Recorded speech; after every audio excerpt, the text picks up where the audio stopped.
Are you struggling to influence others to buy from you? Finding it difficult to influence buyers to actually sign on the dotted line?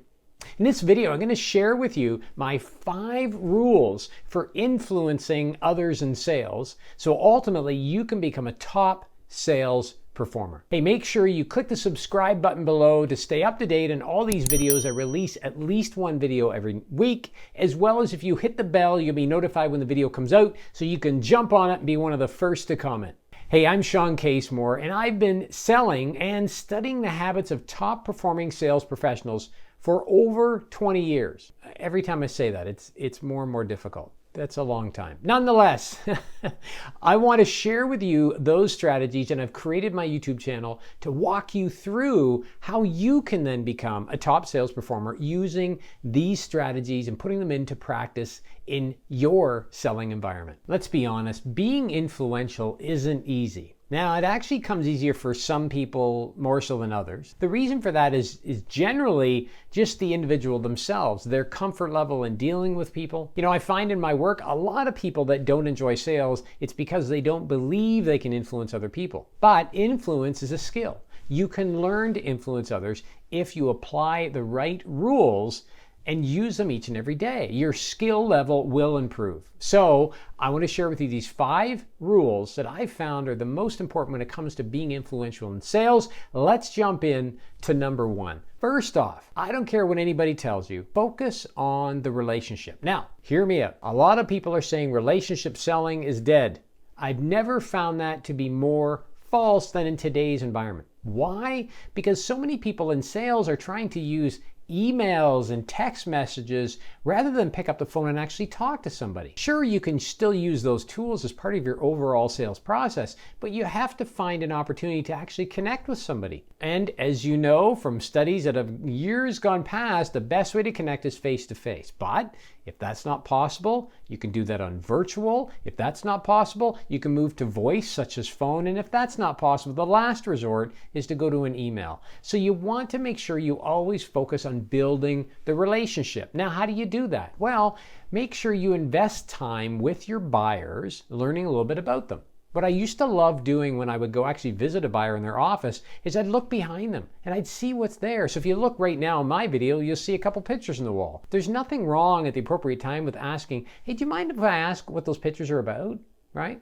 If I used to notice that a buyer had pictures of his family, I'd ask him, hey, if you don't mind me asking, is that your family? Do you have any more kids? How long have you been married, right? Just observing the environment around them and then having general conversation, right? It's harmless conversation. And notice it's not taking you away. These aren't complex questions that require hours to answer. But if you're building a relationship and your buyer wants to take an hour, okay, if it's going to help move that relationship forward. So make sure when you're connecting with buyers, you're focusing on building a relationship. Don't rush through the pitch. Don't try and push to the next step. Slow down a bit.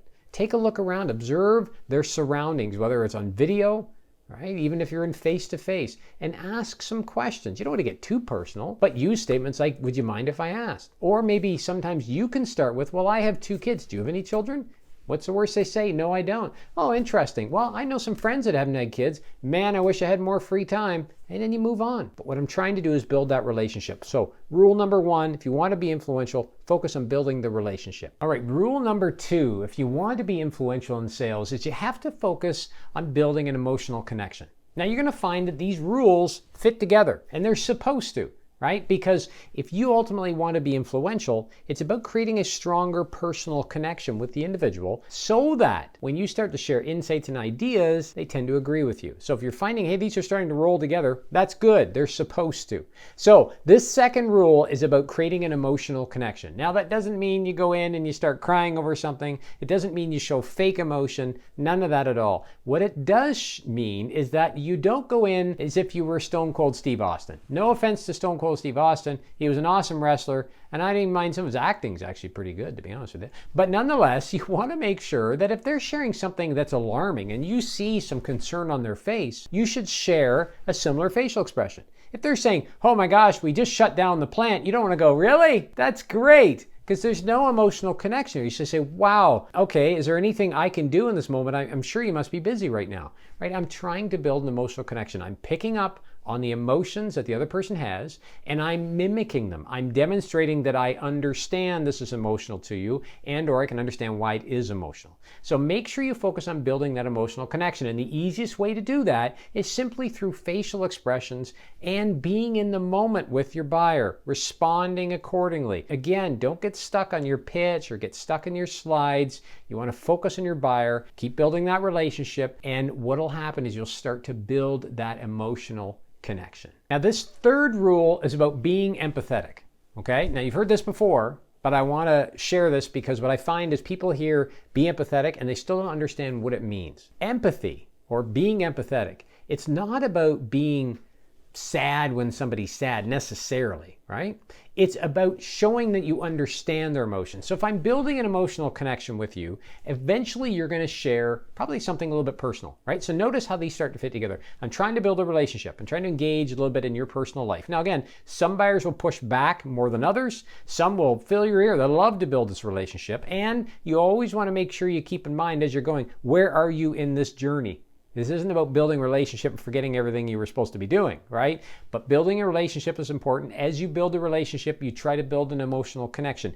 As you do that, you come up with opportunities to be empathetic. So they might share with you something that's very personal to them. You know, my child broke their leg in the weekend, or my spouse left me. I mean, I've had very serious statements made that sometimes I'm like, holy cow, how do I respond to this? But the point is this. Empathy is simply showing that you understand the emotion that's behind what they're talking about. So if you start to cry because somebody has passed away, I don't start to cry, but I might say something like, wow, I can really understand. I lost somebody very close to me.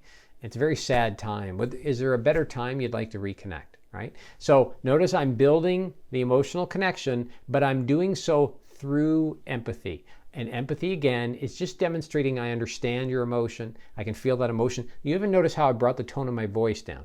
I don't go, well, that's too bad, right? I'm going to try and mimic, again, your emotion, emotional connection, but I'm going to show empathy, which means I do understand. All of these factors start to work together to help build your influence with the individual. Hey, if you're enjoying these rules for influence, I'd ask that you do a couple things for me. Number one, comment below with other aspects of influence that you use and your success with them. I always love to hear from those that watch these videos. It lets me know I'm not alone. And ultimately, I'd love to respond to you and learn more about your own successful strategies in building influence. Also, make sure you hit the subscribe button so you can stay up to date on any of these videos that I release, which are supposed to be every Tuesday, but I do my best. Sometimes I'm off a bit.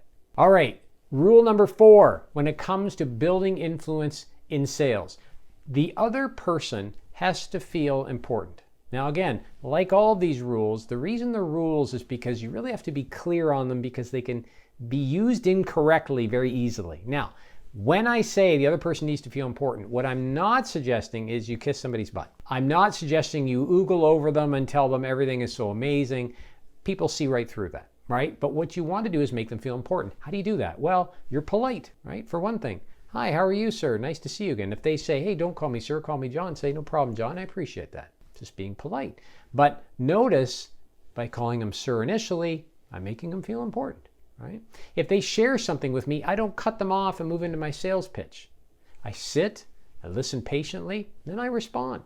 Well, that is concerning, or that is an interesting challenge you're facing. Let me tell you exactly how one of our other clients who's in a similar business to yours solved that with our product. Notice that? So if I want to make the other person feel important, there's just a few things you need to do. Number 1, listen carefully. Number 2, be in the moment. I've mentioned that one before. Number 3, respond accordingly. And number 4, be polite, be courteous, right? Treat the other person with respect, and you in turn are making them feel important because you know as well as I do, in today's day and age, it's very difficult sometimes to feel important. There's so much going on. There's so many competing priorities. We're all so busy that sometimes it's difficult to feel like we're special at all. You want to make your buyer feel special. And by giving them time, paying attention, being polite, all the things I'm talking about, you will make them feel special without kissing their butt, without oogling over everything they've ever done. So that's rule number 4. All right, rule number 5. Here we are, drum roll. You want to make sure that you give your buyer, the other person, praise, but not too much, just a little bit, right? Here's what I mean by this. So ultimately, when your buyer says something positive, when they do something good, when they share insights, you want to be complimentary, right? Give them praise. So when I say praise, again, a lot of people say, oh, I got to Google all over them. I got to say things I don't mean. No, not at all. But let's look at an example of this. Let's say the buyer says something to you like, look, I've looked at products like yours before, and based on our operation, which we just toured, there's no way it's going to solve the problem. A way I could give praise is I could say something like, you know, it's a really good observation and I can see what you mean. But if you just give me a moment, let me share with you 3 ways in which your competitor is using this to solve those problems, right? So I praised the individual by saying a good observation, right? But then I followed up and moved to the next step in the sales process. So giving praise, the way I like to think about it is being complimentary, right? Somebody says something, I don't have to agree with it, but I don't disagree with it either. So that's a good point. I can see where that comes from. I can understand why you're saying that. Or if you don't understand what they're saying, you might say, that's an interesting point. Tell me more about that. All of these things help give praise because I'm acknowledging to the other person that I'm interested in what they're saying, that I'm following along, and that I'm curious about the next step or the next idea that they have. Also, giving praise can be simply complimenting them. If somebody is actually to sign on the dotted line, you could say, you've made a wise decision.